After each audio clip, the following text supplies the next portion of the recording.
عثمانیہ ادارہ ہر آنکھ کا ہے تارا۔ باپ بھی بیٹے کو تانا دے کر معاف کرتا ہے، لیکن رب العالمین اپنے خطا کار بندے کو تانا بھی نہیں دیتا، معاف کر دیتا ہے۔ نعرہ تکبیر۔ حدیث قدسی رحمت عالم صلی اللہ علیہ وسلم نے فرمایا، میرا رب کہتا ہے جب کوئی بوڑھا گناہگار شرمندہ ہو کر میرے در پہ آئے، وہ بوڑھا جس کی جوانی چونچلوں میں گزری، جس کا شباب علل تللو میں گزرا، نشہ تھا شباب کا، ترنگ تھی جوانی کی، دولت کی مستی تھی، برادری اور پارٹی کا غرور تھا، رگوں میں گرم گرم خون کی روانی تھی، دولت کی فراوانی تھی، ساری زندگی بغاوت میں گزار دی، ایک بار بھی میرے در پہ سجدہ ریز نہیں ہوا، نامہ اعمال میں ایک بھی سجدہ نہیں، ایک بھی نیکی نہیں، لیکن اب زندگی کی شام ہو گئی، آنکھوں سے بینائی چلی گئی، کان سماعت سے معروم ہونے لگے، زبان میں لکنت آ گئی، دانت گر گئے، سر کانپنے لگا، بالوں میں سفیدی اتر آئی، بیماریوں نے یلغار کر دیا، معدہ کچھ ہضم نہیں کرتا، کمر جھک گئی، پاؤں کانپنے لگے، ہاتھ لرزنے لگے،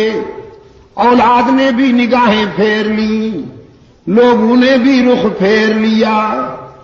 اور سب سے بڑا حادثہ جیب خالی ہو گئی۔ ساری دنیا سے مایوس ہو کر یہ بوڑھا باغی، یہ بوڑھا گناہگار رات کے اندھیرے میں سب سے چھپ کر اللہ کے در پہ روتا ہوا آتا ہے کہ تنگ دستی کے جو عالم میں میں گھبراتا ہوں، پر درے غیر پہ جاتے ہوئے شرماتا ہوں، ہاتھ پھیلانے میں محتاج کو غیرت کیسی، شرم اتنی ہے کہ بندہ تیرا کہلاتا ہوں۔ رب العالمین نے فرمایا میرے محبوب، میرے پیغمبر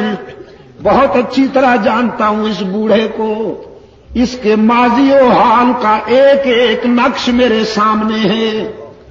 لیکن آج میں اسے در سے اپنے در سے ٹھکراتا نہیں، مایوس نہیں جانے دیتا کہ مجھے اس کے سفید بالوں سے حیا آ جاتی ہے کہ اگر میں بھی اسے ٹھکرا دوں تو کہاں جائے گا، یہ بھول گیا میں کیوں ٹھکراؤں۔ ہاں بیٹا، چھوٹا سا بچہ اگر اپنے گھر سے ہٹ کر کسی دوسرے کے گھر پہ جا کے مانگے،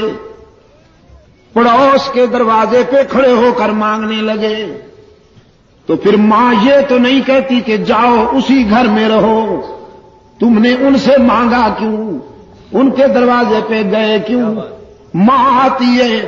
اپنے لال کو اٹھا کر سینے سے لگاتی ہے، منہ چوم لیتی ہے، کہتی ہے بیٹا یہاں کیوں آ گئے ہو، سب کچھ مجھ سے ہی ملے گا۔ رب العالمین تو والدین سے بھی زیادہ شفقت کرنے والے ہیں،